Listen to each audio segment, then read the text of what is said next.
Hello viewers, welcome back to LearnJunior YouTube channel. So 10th class చదివేటువంటి students అయిపోయిన వాళ్ళు చాలా రోజుల నుంచి వెయిట్ చేస్తున్నారు కదా. సో IIITలో సీట్ వస్తుందా రాదా అని మన ఛానల్లో కూడా చాలా మంది కామెంట్స్ చేశారు. బయట ఎక్కడ కూడా మీరు జాయిన్ అవ్వలేదు, IIITలో సీట్ వస్తుందా లేదా అనేది డౌట్ అని చెప్పని. సో ఈ రోజు మధ్యాహ్నం మీకు తెలుసు కదా, ఎవరైతే సెలెక్ట్ అయినారో సో వాళ్ళ లిస్టులన్నీ కూడా రిలీజ్ అయినాయి. సో అఫీషియల్ వెబ్సైట్ లోకి వెళ్ళండి ఒకసారి. సో 4 క్యాంపస్లకు సంబంధించి 4 లిస్టులు అయితే రిలీజ్ చేసినారు. సో ఈ 4 లిస్టులు కూడా మీరు డౌన్లోడ్ చేసుకుని మీ పేరు ఎక్కడుందో చెక్ చేసుకోండి. సో ఆల్రెడీ చెక్ చేసుకుని ఉంటారు, మధ్యాహ్నం రిలీజ్ అయింది ఇది. సో చాలా మందికి అయితే ఇంకా డౌట్స్ ఉన్నాయి. ఈ వీడియోలో మనం ఏమేమి టాపిక్స్ కవర్ చేద్దాం అంటే, లిస్ట్ లో కానీ పేరు ఉంటే ఖచ్చితంగా సీట్ వచ్చినట్టేనా, లిస్ట్ లో కనుక పేరు లేకపోతే సీట్ రానట్టేనా, అండ్ అంతేకాకుండా ఇంకొంతమంది ఫీజుల గురించి కూడా అడుగుతున్నారు. దాంతోపాటు ఇంకా 2 ఇంపార్టెంట్ పాయింట్స్ ఉన్నాయి. సో ఆ పాయింట్స్ కూడా నేను ఈ వీడియోలో మెన్షన్ చేస్తాను. సో అంతకంటే ముందు మన ఛానల్ని ఇంకా ఎవరన్నా సబ్స్క్రైబ్ చేసుకోకపోతే సబ్స్క్రైబ్ చేసుకొని బెల్ ఐకాన్ ని యాక్టివేట్ చేసుకోండి. సో ఇప్పుడు మనం ఫస్ట్ ఏం మాట్లాడుకుందాం అంటే, IIITలో సెలక్షన్ లిస్ట్ లో గనక మీ పేరు గనక ఉంటే ఖచ్చితంగా మీకు సీట్ వచ్చినట్టేనా కాదా అనేది మనం ఒకసారి చూద్దాం. సో మీరు ఒకసారి జాగ్రత్తగా అబ్జర్వ్ చేస్తే లిస్ట్ లో మనకి 1030 నేమ్స్ ఉన్నాయి. లిస్ట్ లో మనకి 1030 నేమ్స్ ఉన్నాయి. సో అయితే మనకి అఫీషియల్ గా ఉన్న సీట్లు అయితే 1100 కదా. సో అయితే 70 సీట్స్ మీకు తగ్గించారు, అంటే 70 మెంబర్స్ పేర్లు ఇంకా రాలేదు. సో ఎందుకు రాలేదు అంటే, మనకి పాసిబిలిటీస్ ఏమున్నాయంటే, మీకు ఆల్రెడీ స్పెషల్ కేటగిరీస్ ఉన్నాయి చూసారా, ఎన్సిసి అని, స్పోర్ట్స్ అని, పిహెచ్ అని. సో వీళ్ళకి ఏంటంటే సపరేట్ గా మళ్ళీ ఇస్తామని చెప్పారు. సో మేబీ సో వాళ్ళకి సీట్స్ ఫిల్ చేయడం కోసం సో 70 సీట్స్ మీకు తగ్గించి ఉండొచ్చు. అంటే ఆ రిజర్వేషన్స్ పోను ఎంతమందికి అయితే సీట్లు ఇవ్వగలుగుతారో అంతమంది పేర్లు కూడా ఇచ్చారు. అంటే ఈ 1030 పీపుల్ ఎవరైతే ఉన్నారో సో వాళ్ళకి సీటు కన్ఫర్మ్ అయిపోయినట్టే. సో అయితే మీరేం చేయాలంటే, నెక్స్ట్ స్టెప్ ఎవరి పేర్లు అయితే ఉన్నాయో సో వాళ్ళు మీ సర్టిఫికేట్స్ ని కరెక్ట్ గా మీరు ప్రెజెంట్ చేయాలి అక్కడ. సో సర్టిఫికేట్స్ ఏమేమి కావాలి అనేది కూడా చెప్తాను. సో అయితే ఈ 1030 పీపుల్ ఎవరైతే ఉంటారో, అంటే లిస్ట్ లో కానీ మీ పేరు ఉంటే ఖచ్చితంగా మీరు సెలెక్ట్ అయినట్టే. సో రీజన్ కూడా చెప్పా కదా, టోటల్ ఉంది 1100 సీట్స్, వాళ్ళు ఇచ్చిన పేర్లు అయితే 1038. సో అందుకని మీకు ఛాన్స్ ఉందన్నమాట. అండ్ ఇంకో విషయం ఏంటంటే, సో 5% బయట స్టేట్స్ వాళ్ళకి రిజర్వేషన్ ఉంటుంది. సో ఆ సీట్స్ కూడా మేబీ తీసేసి ఉండొచ్చు, ఎందుకంటే ఎన్సిసి 1%, స్పోర్ట్స్ 1%, పిహెచ్ 2%. సో అలానే కదా ఉంది. సో ఆ లెక్కను చూసుకుంటే 70 సీట్స్ అయితే పోవు. బట్ 70 సీట్స్ పోయినాయంటే ఈ డొనేషన్ సీట్స్ కూడా మేబీ తీసేసి ఉండొచ్చు. కాబట్టి ఈ రిజర్వేషన్స్ అన్ని పోయినాయి కాబట్టి సో 1030 మెంబర్స్ కి అయితే సీట్ కన్ఫర్మ్ అయిపోయినట్టే. సో ఇంకొక విషయం ఏంటంటే, చాలా మంది అడుగుతా ఉన్నారు, ప్రెసెంట్ సీటు వచ్చింది, మేబీ ఒక కాలేజ్ లో సీట్ వచ్చింది, ఇంకో దానికి మనకి మార్చుకోవడానికి అవకాశం ఉంటుందా అని చెప్పని చాలా మంది అడుగుతున్నారు. సో యాక్చువల్ గా ఏంటంటే, అంటే ఇప్పుడు నాకు ఒంగోలులో సీట్ వచ్చింది అనుకున్నాం, సో నూజివీడులోకి మార్చుకోవడానికి అవకాశం ఉంటుందా, లేదంటే నాకు శ్రీకాకుళంలో వచ్చింది నూజివీడులోకి చేంజ్ చేసుకోవడానికి అవకాశం ఉంటుందా లేదా అనేది అడుగుతున్నారు అనమాట. సో వాళ్ళకి ఏంటంటే, సో అలా చేంజ్ చేసుకోవడానికి అయితే ఇప్పుడు అవకాశం అయితే లేదు. మనము ఆల్రెడీ ముందే చెప్పాము చేంజ్ చేసుకోవడానికి అవకాశం లేదు అని. సో ప్రిఫరెన్సెస్ జాగ్రత్తగా పెట్టుకోండి అని మనం వీడియో కూడా చేసాం అప్పుడు. సో ఇప్పుడు ఏంటంటే ఆ విధంగా ఎక్స్చేంజ్ చేసుకోవడానికి అయితే అవకాశం లేదు. సో ఇది point number 2. And point number 3 ఏంటంటే, లిస్ట్ లో పేరు కానీ లేకపోతే ఇంకా వాళ్ళకి సీట్ రానట్టేనా. సో ఒకవేళ లిస్ట్ లో కనుక మీ పేరు లేకపోతే కన్ఫామ్ గా చెప్పలేము మీకు సీట్ రాలేదని. ఎందుకంటే ఈ 1030 మెంబర్స్ లో కానీ ఎవరన్నా సీట్ వద్దనుకుంటే సో అప్పుడు ఏంటంటే మేబీ నెక్స్ట్ వాళ్ళ పేర్లు కూడా బయటికి తీసే అవకాశం ఉంది. సో ఎక్కువ సీట్లు ఏమి మిగలవు, మహా అయితే ఒక 30 to 40 సీట్స్ వస్తాయి. సో ఎక్కువ సీట్లు అయితే మిగలవు, కానీ ఛాన్సెస్ అయితే ఉన్నాయి.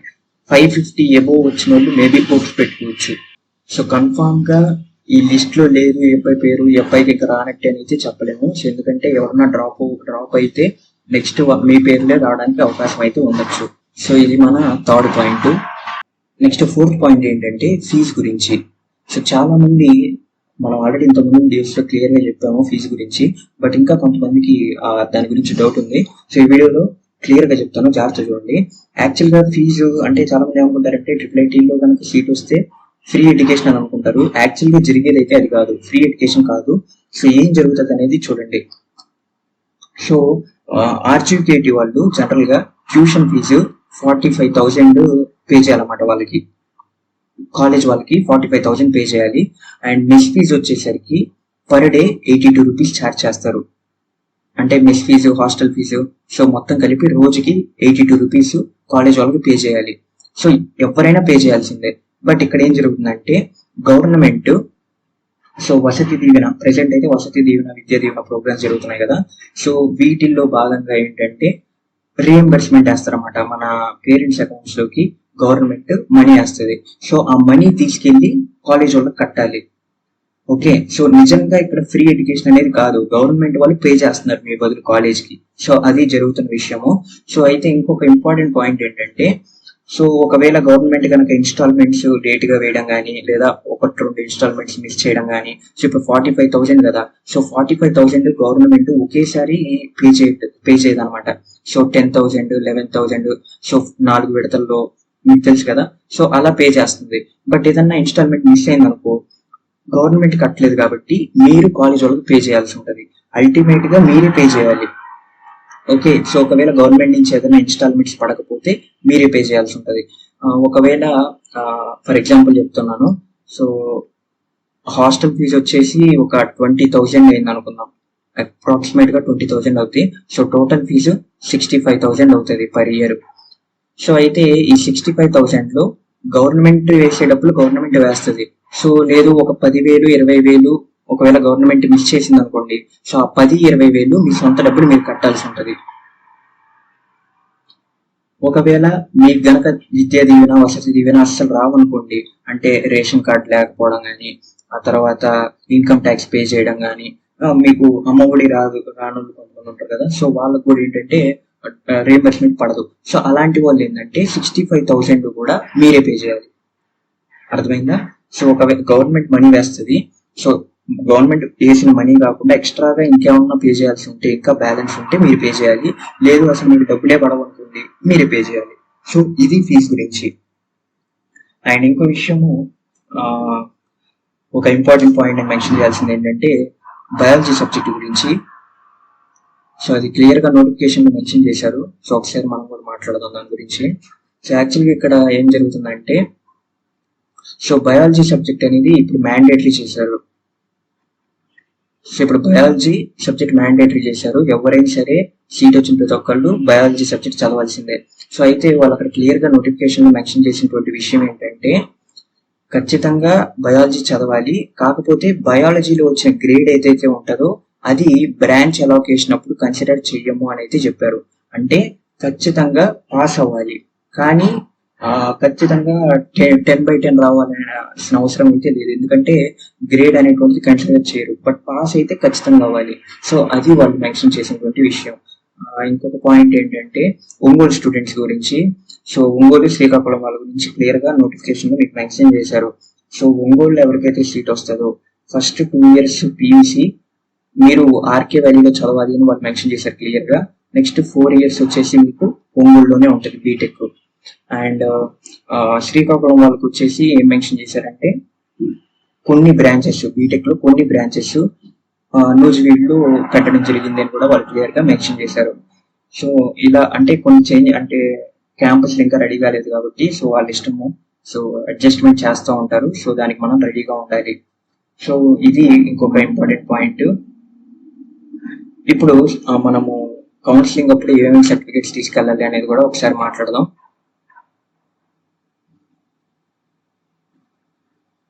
సో కౌన్సిలింగ్ అప్పుడు కావాల్సిన సర్టిఫికేట్స్ ఏంటో చూద్దాం ఒకసారి.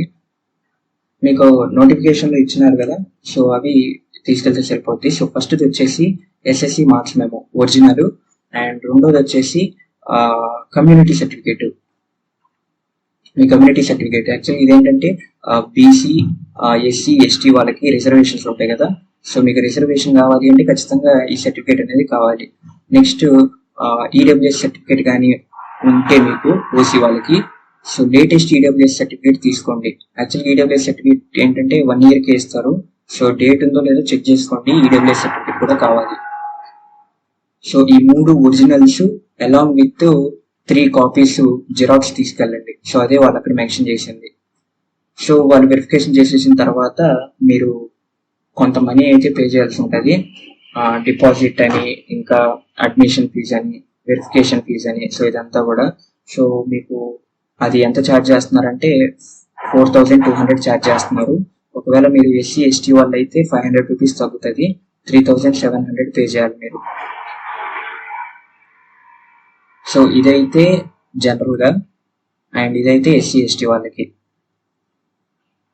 సో ఈ మనీ మీరు అడ్మిషన్ కన్ఫర్మ్ అయిన తర్వాత వాళ్ళకి పే చేయాల్సి ఉంటుంది. సీట్ వచ్చిన తర్వాత కూడా కొంతమంది స్టూడెంట్స్ అడుగుతూ ఉన్నారు IIITలో జాయిన్ అవ్వడం మంచిదేనా కాదా అని.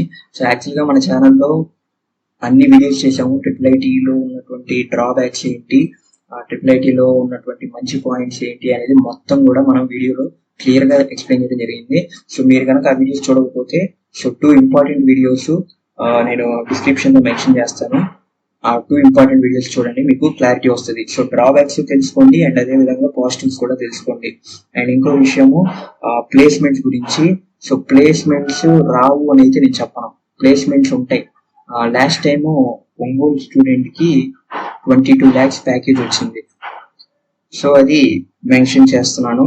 ప్లేస్మెంట్స్ రావు అని అయితే ఉండదు, ప్లేస్మెంట్స్ అయితే వస్తాయి. మీరు పియూసీలో మంచిగా చదువుకుంటే చాలు, మీకు నచ్చిన బ్రాంచ్ అయితే వస్తుంది. సో 2 ఇంపార్టెంట్ వీడియోస్ నేను డిస్క్రిప్షన్లో మెన్షన్ చేస్తాను. సో ఆ 2 ఇంపార్టెంట్ వీడియోస్ చూడండి, ఎందుకంటే ఖచ్చితంగా తెలుసుకోవాలి మీరు. డ్రాబ్యాక్స్ తెలుసుకోవాలి, పాజిటివ్స్ కూడా తెలుసుకోవాలి. సో ఈ 2 కూడా తెలుసుకోండి. ఇంకా మీరు కనుక మన ఛానల్ని సబ్స్క్రైబ్ చేసుకోకపోతే సబ్స్క్రైబ్ చేసుకొని బెల్ ఐకాన్ని యాక్టివేట్ చేసుకోండి. ఇంకా మీకు దీనికి సంబంధించి IIIT అడ్మిషన్స్ సంబంధించి కానీ ఏమన్నా డౌట్ ఉంటే మీరు కామెంట్ సెక్షన్లో కామెంట్ చేయండి, నేను రిప్లై ఇస్తాను. అండ్ ఇంకొక ఇంపార్టెంట్ విషయము మెన్షన్ చేయడం మర్చిపోయాను, ఎన్సీసీ స్పోర్ట్స్ వీళ్ళ గురించి. సో మనకి వీళ్ళకి సంబంధించినటువంటి సెలక్షన్ లిస్ట్ అయితే ఇంకా రాలేదు. నోటిఫికేషన్ ఏం చెప్పారంటే మనకి అలాట్మెంట్ అయిపోగానే, జనరల్ వాళ్ళకి అలాట్మెంట్ అయిపోగానే స్పెషల్ కేటగిరీ వాళ్ళకి కూడా డేట్స్ రిలీజ్ చేస్తామని చెప్పారు. అయితే మీకు ఇంకా రిలీజ్ చేయలేదు. మేబీ ఒక వీళ్ళది అయిపోయిన వెంటనే మేబీ మీకు కూడా చేయడానికి అవకాశం ఉంది. యాక్చువల్గా ఇందులో డ్రాప్ అయిన వాళ్ళు ఉంటుంది కదా జనరల్లో, సో ఆ సీట్స్ కూడా కలిపి ఒకేసారి మీకు ఇంకా ఫైనల్ కౌన్సిలింగ్ పెట్టడం జరుగుతుంది. సో వీళ్ళకైతే ఇంకా రిలీజ్ చేయలేదు, పిహెచ్ వాళ్ళకి కానీ. సో ఇంకా మీకు రాలేదు. సో మీలో కూడా మెరిట్ వాళ్ళకి లిస్ట్ రిలీజ్ చేస్తారు. సో దానికి ఇంకా కొంచెం టైం పడుతుంది. సో వీళ్ళు ఇంకా మీరు వెయిట్ చేయాల్సి ఉంటుంది. అయితే ఇప్పుడు మీకు కనుక జనరల్లో మీ పేరు ఉంది, ప్లస్ ఎన్సీసీ కూడా మీకు ఉందనుకోండి. సో మీకు ఏంటంటే ఇక్కడ కన్ఫర్మ్ అయిపోతుంది. మళ్ళీ మీరు సెకండ్ కౌన్సిలింగ్ అటెండ్ అయినప్పుడు ఎన్సీసీ కోటాలో మీకు గనక ఇంకో కాలేజ్లో వచ్చింది అనుకోండి, సపోజ్ నాకు ఒంగోలులో వచ్చింది జనరల్లో, ఎన్సీసీ పెట్టుకున్నాను, మళ్ళీ దానికి కూడా కౌన్సిలింగ్ ఉంది, దానికి అటెండ్ అయ్యాను, నాకు నూజివీడులో వచ్చింది అనుకో, సో నేను నూజివీడికి వెళ్ళిపోవడానికి ఛాన్స్ ఉంటుంది. సో 2 ఉన్న వాళ్ళు ఏంటంటే ఇప్పుడు అటెండ్ అవ్వండి, మళ్ళీ కావాలంటే అప్పుడు కూడా అటెండ్ అవ్వండి. ఓకే, సో ఓన్లీ అంటే ఇప్పుడు పేరు లేకుండా ఎన్సీసీ కానీ మీరు అప్లై చేసుకొని ఆల్రెడీ వెరిఫికేషన్ కంప్లీట్ చేసుకొని ఉంటే, సో మీరు ఇంకా వెయిట్ చేయాల్సి ఉంటుంది. మీకు సంబంధించి ఇంకా అప్డేట్ అయితే రాలేదు. ఓకే, సో ఇంకా దీనికి సంబంధించి ఏమైనా డౌట్స్ ఉంటే కామెంట్ సెక్షన్లో కామెంట్ చేయండి. వీడియోని అయితే లైక్ చేసి మీ ఫ్రెండ్స్ అందరికీ కూడా షేర్ చేయండి. Thank you.